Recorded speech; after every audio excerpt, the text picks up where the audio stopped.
Imagine a substance so valuable that entire empires rose and fell over who controlled it, not gold, not silver, but the bitter bark of a single tree hidden deep in the mountains of South America. For centuries, this bark was the only known cure for one of humanity's deadliest killers, a disease that had haunted armies, colonies, and entire continents since the beginning of recorded history. Millions died simply because they did not have access to it. Right now, you have probably tasted it, without even realizing it, dissolved quietly into a fizzy, slightly bitter drink served alongside gin at bars around the world. But that same bitter flavor once represented the difference between life and death for entire nations. Deep in the Andes Mountains, indigenous healers had known about this bark for generations. Long before any European ever set foot on the continent, they called it the fever tree, and they guarded that knowledge carefully within their own communities. When European colonizers finally discovered its power, they did not just want the cure, they wanted to control it entirely. Spain built a monopoly around a single tree species that would eventually be worth more than almost anything else being shipped across the Atlantic Ocean. But monopolies invite theft. One of the greatest botanical heists in history would eventually break Spain's grip completely, smuggling seeds out of South America and planting them on the other side of the world, reshaping global trade, colonial power, and the fate of entire empires. This is the history of quinine, the bark that built and broke empires. It is a story that stretches across 4 continents and nearly 5 centuries, involving indigenous healers, Catholic missionaries, colonial governors, botanical spies, and desperate wartime scientists, all connected by a single bitter compound hidden inside the bark of one remarkable tree. Before synthetic medicine existed, before laboratories could manufacture a cure in a factory, this tree was quite literally the only thing standing between entire armies and total collapse from disease.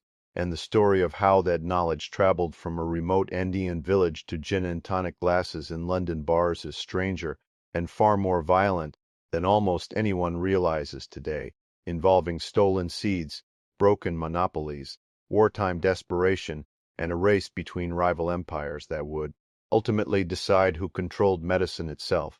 Deep in the misty slopes of the Andes Mountains, in what is now Peru and Bolivia, indigenous Quechua communities had discovered something remarkable long before any European arrived on their shores. The bark of a particular tree, when stripped, dried, and ground into powder, seemed to hold back the violent shaking fevers that could otherwise kill a person within days. Local healers called it Quinine, meaning bark of barks, a name that reflected just how highly they valued it. This knowledge was not written down in any book or passed through official channels. It lived entirely within oral tradition, carried from healer to healer, generation after generation, refined through centuries of careful observation and trial. Harvesting the bark required real skill. Workers had to identify the correct trees among dense Andean forest, strip the bark without killing the tree entirely, and dry it properly to preserve its powerful properties, all knowledge that took years to master.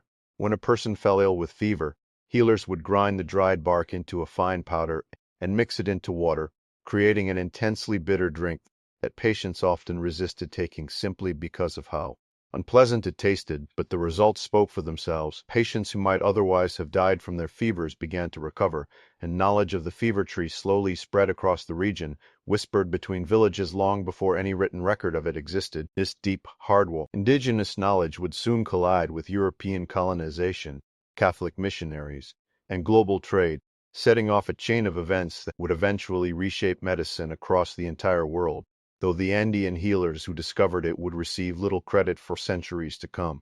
Spanish colonizers arriving in the region initially dismissed local medicine as primitive superstition, trusting only remedies brought from Europe. It would take repeated encounters with deadly fever and repeated failures of their own medical knowledge before they finally began paying attention to what Andean healers had known all along. And once they did pay attention, everything about the bark's future changed completely, setting the stage for one of the strangest and most consequential medical discoveries in the entire history of the world, one that would eventually be worth fighting entire wars over. Catholic Jesuit missionaries, living and working closely alongside indigenous communities throughout South America, were among the first Europeans to witness the bark's remarkable power firsthand. When missionaries themselves fell ill with fever, local healers treated them with the same bitter remedy they used within their own communities, and the Jesuits, desperate and willing to try anything, accepted the treatment without much hesitation. Astonished by their own recovery, Jesuit priests began collecting bark samples, documenting the treatment carefully, and eventually shipping supplies back to Rome, where the Catholic Church held enormous influence over European medicine and society. By the 1630s, this imported remedy had earned the nickname Jesuit's bark, or sometimes Cardinal's bark, after a prominent Roman cardinal who reportedly recovered from severe fever after taking it. Roman apothecaries began stocking the powder, and word of its effectiveness spread quickly among the wealthy and powerful, who could afford the expensive imported remedy shipped all the way from South America. But not everyone welcomed this new treatment. Europe in the 1600s was still deeply divided along religious lines, and many Protestant physicians and patients viewed anything associated with Catholic Jesuits with deep suspicion, regardless of how well it seemed to actually work. This religious tension would delay the bark's acceptance across large parts of Protestant Europe for decades, costing countless lives simply because patients refused a treatment tied to a rival faith, even as evidence of its effectiveness continued mounting steadily across the continent. In England, the divide was especially strong. Many Protestant physicians publicly denounced the remedy as a Catholic plot, even as King Charles II and members of his own court quietly used it to treat their own fevers behind closed doors. It would take a clever, non-affiliated healer selling the same remedy under a different name to finally break through this religious barrier, proving once again that medicine, in the end, tends to matter more to a suffering patient than the politics and rivalries surrounding it. That healer's name was Robert Talbor, and the method he used to sell his secret formula to the English court would soon connect this humble Andean bark directly to the King of France himself, in a scheme built entirely on secrecy and disguise. Robert Talbor, an English apothecary's apprentice with no formal medical training, saw an opportunity where established doctors saw only religious controversy. He began selling a secret fever remedy under his own name, carefully hiding its true source. Talbor's remedy worked remarkably well, and his reputation grew quickly. He treated members of the English aristocracy, and eventually caught the attention of King Charles II himself, who suffered from recurring fevers. After successfully treating the king, Talbor was knighted and appointed royal physician, an extraordinary rise for a man. With no official medical credentials, built entirely on a secret formula he refused to reveal to anyone, word of his success reached France, where King Louis XIV was also suffering from severe fever. Talbor was summoned to Paris, and after successfully treating the French king's son, was paid an enormous fortune for his secret recipe. Only after his death did the truth finally come out. Talbor's miracle cure was simply the same Jesuit's bark that Protestant doctors had been rejecting for decades, repackaged and sold without its controversial religious associations attached to it. This revelation embarrassed the European medical establishment enormously, exposing how much needless suffering and death had resulted purely from religious prejudice rather than any genuine question about the remedy's actual effectiveness. From that point forward, resistance to the bark crumbled rapidly across Protestant Europe, and demand for the Andean remedy exploded, setting the stage for Spain to tighten its grip even further over where the valuable bark actually came from. Physicians who had once dismissed the remedy now scrambled to secure reliable supplies for their own patients, and European governments began to realize just how strategically important this single tree species had quietly become, a realization that would shape colonial policy for the next 2 centuries. What started as a story about religious suspicion had transformed into something far more significant, a race to control access to what was quickly becoming one of the most valuable and strategically important medical commodities on the entire planet, and Spain intended to keep that control entirely for itself, no matter the cost, and no matter how many rival nations came to resent it. As European demand for the fever bark grew explosively, Spanish colonial authorities in Peru moved quickly to secure exclusive control over its trade, recognizing just how valuable this single commodity had become. Colonial officials sealed shipments with official wax stamps, taxed every pound of bark leaving the colony, and required merchants to obtain special licenses before they were permitted to trade in it at all. Armed guards escorted valuable shipments through dangerous mountain passes, protecting them from bandits and rival smugglers who understood exactly how much a stolen cargo of bark could be worth in European markets. Workers, often indigenous laborers working under difficult conditions, stripped bark from wild trees scattered across steep Andean slopes, an exhausting and sometimes dangerous job that required real skill and local knowledge. The port city of Lima became a central hub for this valuable trade, with massive warehouses stacked high with sacks of dried bark awaiting shipment across the Atlantic Ocean toward eager European buyers. Spain guarded the location of these Cinchona forests as a closely held state secret, fully aware that any rival European power, gaining access to seeds or seedlings, could completely destroy their carefully built monopoly. For nearly 2 centuries, this arrangement held reasonably firm, generating enormous wealth for the Spanish crown, while millions of feverish patients across Europe depended entirely on a supply chain, controlled by a single colonial power an ocean away. But wild harvesting came with a serious hidden cost. Workers often stripped entire trees bare or cut them down completely for easier access, rather than harvesting sustainably, and over time this practice began steadily depleting the very forests that made the entire trade possible in the first place. Rival European powers, watching Spain grow wealthy from this trade, grew increasingly desperate to break the monopoly by any means necessary, whether through diplomacy, bribery, smuggling, or outright theft of the plants carefully guarded. Seeds and seedlings.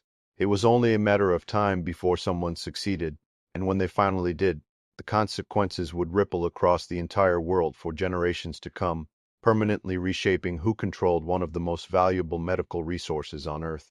To understand why this bark became so desperately important, you have to understand the disease it treated, malaria, a parasitic illness spread by mosquito bites that had plagued humanity since ancient times. Malaria caused violent cycles of fever, chills, and exhaustion, often returning again over weeks or months, gradually weakening the body until it eventually killed the patient outright in many severe cases. The disease thrived in warm, humid regions, making it a constant threat throughout much of Africa, Asia, Southern Europe, and the Americas, anywhere mosquitoes could breed. In stagnant water near human settlements, armies were often struck harder by malaria than by actual combat. Military campaigns throughout history collapsed not because of enemy soldiers, but because entire regiments fell ill with fever before a single battle was even fought. Colonial expansion into tropical regions was severely limited by malaria's deadly reach. European powers attempting to establish outposts in Africa or Asia frequently lost enormous numbers of soldiers, administrators, and settlers to the disease. Entire families lived under constant threat, sleeping beneath mosquito netting, dreading the telltale shivering that signaled infection, with doctors able to offer little beyond rest and whatever traditional remedies happened to be locally available at the time. Against this backdrop of constant fear and death, the Andean fever bark represented something extraordinary, a genuine, reliable treatment for a disease that had terrorized humanity for thousands of years without any real solution. As European empires expanded into malaria-heavy regions of Africa and Asia during the age of colonialism, reliable access to this bark became a matter of pure survival, not just for soldiers and administrators, but for entire colonial projects themselves. Without a steady supply of the fever bark, colonial expansion into large parts of the tropical world would have remained nearly impossible, making this single tree species one of the most strategically significant natural resources of the entire colonial era, rivaling gold, spices, and silver in importance, and shaping decisions made at the very highest levels of European government. Nowhere was the need for reliable quinine supplies more urgent than in British-controlled India, where malaria posed a constant, deadly threat to soldiers, administrators, and their families stationed far from home. British military doctors began systematically distributing quinine rations to soldiers stationed throughout the tropics, treating it as an essential daily precaution rather than simply a treatment reserved for those already sick. Colonial pharmacies across India stocked bottles of bitter quinine powder, and officers quickly discovered that mixing it with soda water and a touch of sugar made the medicine noticeably easier to swallow on a regular basis. It did not take long before someone added gin to the mixture as well, creating a drink that masked the bitterness even further while still delivering the daily dose of quinine that colonial life in the tropics seemed to demand. This drink, tonic water mixed with gin, became a genuine daily ritual among British colonial officers, blending medical necessity with social custom in a way that would eventually outlive the colonial era that created it entirely. Busy Indian ports handled steady shipments of quinine, arriving from distant plantations, supplying not just India, but British military and civilian outposts scattered across other tropical regions of the empire as well. What began as urgent medical necessity gradually transformed into cultural habit, and the gin and tonic, born from genuine desperation to survive malaria, would eventually become one of the most recognizable cocktails in the entire world. But Britain faced a serious problem of its own. It had no direct control over the Cinchona forests that produced this life-saving bark, remaining almost entirely dependent on a supply chain still dominated by rival colonial powers.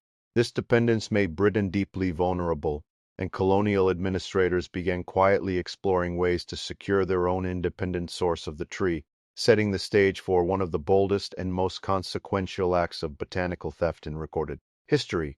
Britain's entire tropical empire, from India to Africa, depended on a steady flow of quinine that could be cut off at any moment by rival powers, a strategic weakness that colonial officials found increasingly difficult to accept as tensions between European empires continued rising. In the 1860s, a British trader named Charles Ledger, working closely with an indigenous Bolivian collector named Manuel Mamani, set out to obtain cinchona seeds from trees producing an exceptionally high quinine content. Mamani, risking severe punishment under Bolivian law for exporting the seeds, spent months searching the mountains for the finest trees, eventually gathering a substantial quantity of seeds from specially selected specimens. Smuggling seeds out of the region required real secrecy. Shipments were hidden carefully among ordinary cargo, and travelers moved through customs checkpoints nervously, fully aware of the serious legal risk they were taking. When authorities eventually discovered what Mamani had done, the consequences were severe. He was reportedly arrested and imprisoned, and some historical accounts suggest he later died as a direct result of his harsh treatment following the discovery. Meanwhile, Charles Ledger successfully sold a portion of the smuggled seeds to the Dutch government, who planted them across their colonial territory in Java, in what is now modern-day Indonesia. Remarkably, the trees grown from these particular seeds, later named Cinchona ledgeriana in Ledger's honor, produced dramatically higher quinine content than almost any other cinchona variety previously known to exist anywhere in the world. This single shipment of stolen seeds would soon completely transform the entire global quinine trade, shifting the balance of power away from South America and firmly toward the Dutch colonial plantations of Southeast Asia. Manuel Mamani's contribution, though largely forgotten by history for well over a century, was ultimately responsible for one of the most consequential agricultural transfers the world had ever seen, saving countless lives while receiving almost none of the credit or reward for what he had risked and ultimately sacrificed. Within just a few decades, Java would rise to become the dominant global source of quinine, effectively ending centuries of South American control over a substance that had once defined an entire continent's medical and economic importance to the rest of the world, a shift that few in South America had ever anticipated or could easily reverse. Dutch colonial administrators moved quickly to capitalize on their newly acquired ledger seeds, establishing carefully managed cinchona plantations across the fertile volcanic highlands of Java. Rows of cinchona trees soon stretched across entire hillsides, replacing the wild, scattered harvesting methods of South America with organized, systematic colonial agriculture designed purely for maximum efficiency and yield. Javanese workers stripped bark from mature trees under the close supervision of Dutch plantation overseers, following strict harvesting schedules designed to maximize quinine content while keeping the trees productive for years to come. Dutch scientists worked continuously with Cinchona laduriana strain, even further, cross-breeding trees to boost quinine content, eventually producing bark with quinine levels far exceeding anything wild South American trees had ever managed to produce naturally. A Dutch trading syndicate known as the Quinine Bureau was established to carefully control global quinine prices, coordinating output across Java's plantations to maximize profit, while maintaining tight, centralized control over international supply. By the early 20th century, Java was producing an overwhelming majority of the entire world's quinine supply, giving the Dutch nearly complete control over a substance that armies, colonies, and hospitals across the globe depended on entirely. This concentration of control in a single colonial territory would prove to be a serious strategic vulnerability, one that would become brutally apparent the moment global conflict finally reached Southeast Asia during the Second World War. For decades, the arrangement seemed stable and profitable, generating enormous wealth for Dutch trading companies while quietly ensuring that nearly every gram of quinine used anywhere in the world passed through a single, carefully controlled supply chain.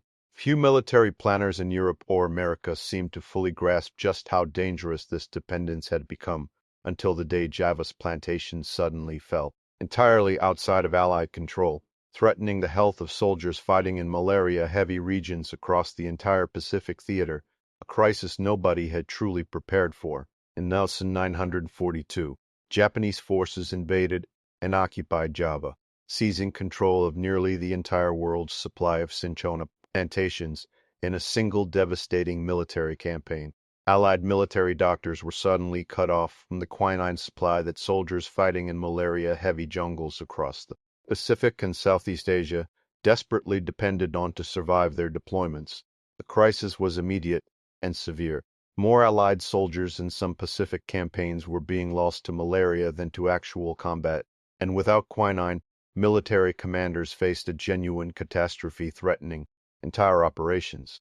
American and Allied scientists scrambled desperately to develop synthetic alternatives, racing against time in wartime laboratories to create a chemical substitute that could replace natural quinine on an enormous industrial scale. Researchers eventually succeeded in synthesizing effective anti-malarial compounds, including a drug called atabrine, which was rapidly distributed to soldiers despite unpleasant side effects that many servicemen complained about constantly.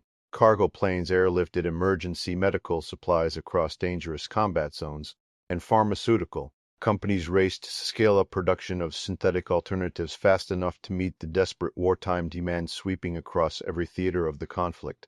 This wartime crisis permanently changed the entire quinine industry.